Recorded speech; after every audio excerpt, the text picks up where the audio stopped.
Halo semuanya, kami dari kelompok Dividend Hunter akan mempresentasikan materi tentang Internal and Governmental Financial Auditing and Operational Auditing.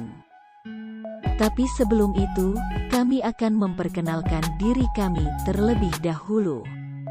Yang pertama ada David Bong, yang kedua ada Nathaniel Tuflasa, dan yang ketiga ada Jor Salim. Selanjutnya kita akan masuk ke materi. Internal Auditor. Internal Auditor biasanya ada di dalam setiap perusahaan. Tugas dari Internal Auditor yaitu adalah untuk memastikan laporan keuangan yang dikeluarkan oleh perusahaan itu sesuai dengan yang dibutuhkan oleh perusahaan.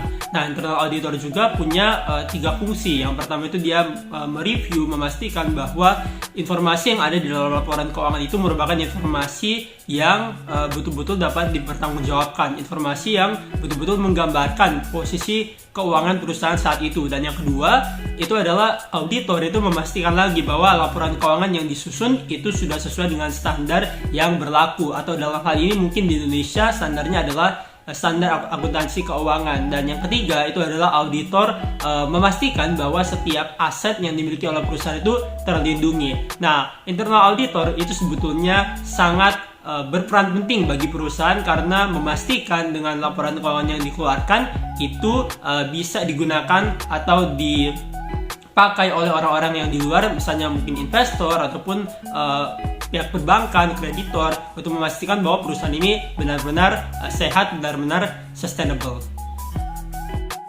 Berikut merupakan etika yang harus dimiliki oleh auditor. Itu yang pertama adalah integrity atau integritas. Nah, integritas ini berbicara tentang kepercayaan auditor. Artinya, ketika dia memberikan opini, ketika dia memberikan judgement, itu adalah judgement yang betul-betul dilandasi oleh integritas yang dimiliki oleh auditor. Sehingga nanti judgement yang diberikan itu bukan bersifat judgement yang dikompromi, tapi betul-betul sesuai dengan apa yang auditor lakukan terhadap analisa laporan keuangan atau perusahaan yang dia analisa atau yang dia audit. Yang kedua itu adalah objectivity atau objektivitas. Nah, itu berbicara tentang auditor ketika melakukan proses audit, apakah itu mulai dari perencanaan audit, evaluasi, dan berbagai proses audit lainnya, betul-betul auditor itu objektif di dalam mengambil setiap hasil yang ada, sehingga nanti hasil daripada audit itu adalah audit yang berbasis fakta, yang betul-betul menggambarkan keadaan yang sebenarnya, yang betul-betul objektif.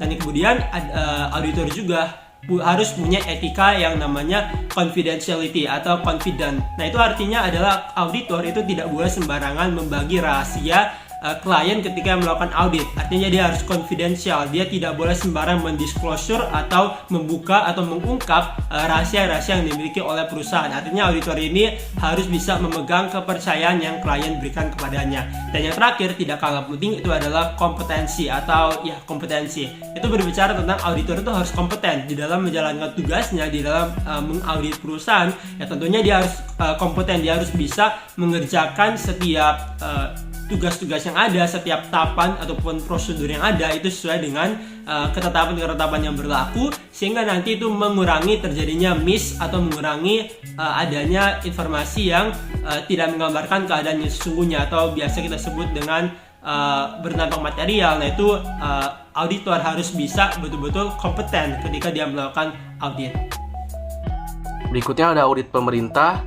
Jadi audit pemerintah juga mempekerjakan staf mereka untuk melakukan audit. Jadi auditor bekerja untuk pemerintah dan digaji pula oleh pemerintah. Nah, untuk sumber utama literatur dalam melakukan audit pemerintah adalah standar audit pemerintah atau Yellow Book. Nah, standar audit dari Yellow Book ini konsisten dengan prinsip-prinsip standar audit ICPA dan juga mengandung panduan tambahan yang luas. Seperti yang pertama, materialitas dan signifikansi. Nah, dalam audit pemerintah ada batas ambang risiko yang dapat diterima dan materialitas lebih rendah dari perusahaan audit komersial karena sensitivitas aktivitas pemerintah dan akuntabilitas publiknya. Yang kedua ada pengendalian mutu. Yang ketiga ada audit kepatuhan atau ketaatan. Seperti kita ketahui, audit harus dirancang untuk memberikan kepastian yang layak dalam mendeteksi salah satu material akibat ketidaktaatan terhadap provisi kontrak atau kesepakatan bantuan yang memiliki dampak material dan langsung terhadap laporan keuangan. Yang keempat ada pelaporan. Jadi laporan audit harus menyatakan bahwa audit dilakukan sesuai dengan standar auditing pemerintah yang diterima umum. Nah, di Indonesia sendiri auditor pemerintah itu dibagi atas dua, yaitu auditor eksternal yang dilakukan oleh BPK atau Badan Pemeriksa Keuangan. Nah, untuk lingkup audit yang dilakukan BPK ini meliputi atas laporan keuangan, audit kinerja, dan audit dengan tujuan tertentu. Nah, untuk audit internal dilakukan oleh BPKP, Badan Pengawasan Keuangan dan Pembangunan. Nah, untuk lingkup audit yang dilakukan oleh pemeriksa internal ini adalah audit atas kinerja, audit dengan tujuan tertentu, dan review atas laporan keuangan pemerintah. Selanjutnya kita masuk ke operational auditing. Apa itu operational auditing? Jadi audit operasional adalah alat untuk mengevaluasi atas kegiatan program dan metode di suatu perusahaan untuk menilai efisiensi dan efektivitas serta mengidentifikasi risiko dan hambatan yang dihadapi untuk menghasilkan sebuah rekomendasi agar adanya perbaikan. Lalu tujuan operational auditing of internal control adalah untuk mengevaluasi efisiensi dan efektivitas dan membuat rekomendasi kepada manajemen untuk membantu mereka mencapai tujuan berikut. Yang pertama, kan dalam pelaporan. Kedua, efisiensi dan efektivitas operasi. Dan yang terakhir, ketiga, kepatuhan terhadap hukum dan peraturan yang berlaku. Terdapat 5 tahap dalam melakukan operational auditing, yaitu pertama ada planning. Pada tahap ini, tugas pemeriksa adalah memperoleh informasi umum mengenai aktivitas yang ada di perusahaan untuk membantu perencanaan awal pemeriksaan. Yang kedua, ada work programs. Pada tahap ini, pemeriksa harus mempersiapkan program atau rencana kerja audit operasional guna pelaksanaan audit operasional yang efektif dan efisien. Yang ketiga, ada field work. Pada tahap ini, tugas dari pemeriksa adalah menentukan efektivitas dari manajemen dan pengendaliannya.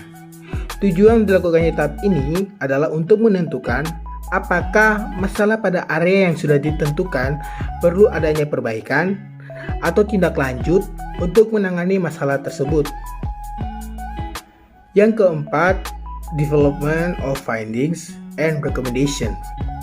Dari area masalah yang sudah ditentukan, pada tahap pemeriksaan lapangan akan dilakukan pengembangan hasil temuan pada tahap ini berdasarkan kelima atributnya, yaitu pertama, kondisi, yang kedua, kriteria, yang ketiga, dampak, yang keempat, sebab, dan yang kelima, rekomendasi. Dan yang terakhir, reporting. Pada tahap ini, pemeriksa mempersiapkan laporan yang berisi temuan dan rekomendasi tindakan perbaikan atau tindak lanjut dari hasil pemeriksaan kepada pihak manajemen. Audit operasional mencakup internal control perusahaan, mulai dari marketing, human resource, bahkan untuk perusahaan manufaktur sampai pada segi operasi atau produk perusahaan. Dari semua aspek tersebut, auditor akan memberikan saran ke perusahaan ke depannya apa yang perlu ditingkatkan untuk mencapai efisiensi dan efektivitas. Oke, kita masuk di bagian akhir, yaitu apa sih perbedaan atau the difference between financial auditing dan operational auditing. Nah, sebetulnya kedua jenis audit ini bisa dilakukan oleh orang yang sama, dilakukan oleh internal auditor. Nah, namun ada perbedaan di dalam kedua jenis audit ini. Kita mulai dari yang pertama, yaitu financial auditing. Nah, financial auditing itu berfokus kepada data histori masa lalu. Jadi semua data yang digunakan ketika audit financial itu lebih ke data keuangan. Nah, sedangkan kalau kita masuk ke operational auditing itu sifatnya itu adalah ke masa depan. Sifatnya itu adalah untuk melakukan efisiensi dan efektivitas terhadap setiap operasi perusahaan. Jadi ujungnya atau orientasinya itu lebih ke future, lebih ke improvement, lebih ke peningkatan. Nah, di dalam operational auditing ini juga sebetulnya itu tidak terbatas pada data keuangan, tetapi itu menyeluruh seluruh operasi perusahaan, mulai dari marketing, marketing, atau mungkin ada pihak pergunangan, sistem IT mungkin, dan berbagai macam. Jadi itu menyeluruh. Bahkan kalau untuk perusahaan manufaktur sekalipun, itu sampai di operasi produksinya pun itu dilakukan oleh operational auditing. Jadi betul-betul dari tujuannya saja sudah beda. Kalau financial auditing itu lebih ke memastikan apakah laporan keuangannya itu sudah wajar, apakah data keuangan itu sudah dicatat dengan benar. Sedangkan kalau operational auditing itu berfokus pada peningkatan efisiensi maupun efektivitas dari sebuah perusahaan.